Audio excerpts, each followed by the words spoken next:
윤석열 대통령이 법률안 거부권, 이른바 제2요구권을 행사하면서 국회로 돌아온 양곡관리법 개정안이 재의결될지 관심입니다. 1987년 민주화 이후 국회로 다시 돌아온 법안이 본회의를 통과한 건 6.3%, 한 번에 불과했습니다. 그간의 역사를 김승환 기자가 정리했습니다.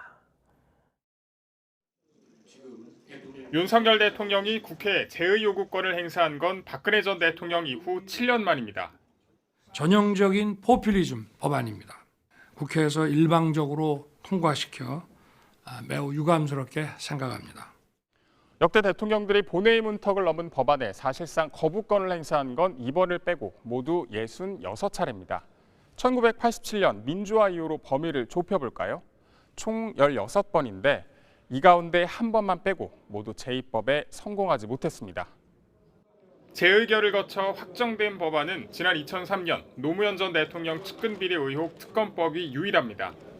당시 여당인 열린우리당이 수적 열세에 있던 데다 과반인 한나라당에 새천년 민주당까지 야당이 합심하면서 대통령의 제2요구권을 무력화한 겁니다. 이 헌법이 제정된 1962년 이후에 최초의 제2라는 사실을 참고해 주시길 바랍니다. 민주화 이후 역대 대통령이 거부권을 16번 행사한 법안들을 살펴보면 정치적 사안인 경우가 많았습니다.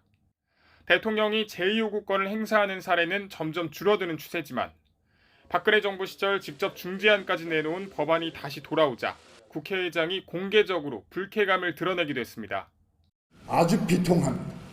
아주 참담하고 국회 운영에 대한 거부권 행사는 상권 분립의 기본 구조에 지대한 악영향을.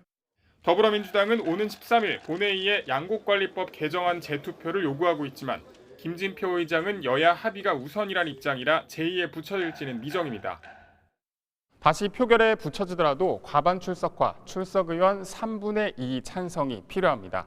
민주당은 무기명 투표인 만큼 이탈표를 기대하고 있지만 여당이 3분의 1 이상인 의석 지형상 가결될 가능성은 크지 않습니다.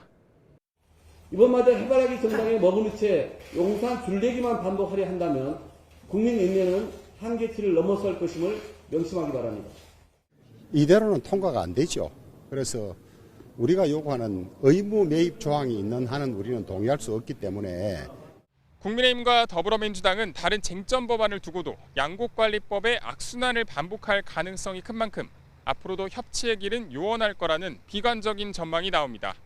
YTN 김승환입니다.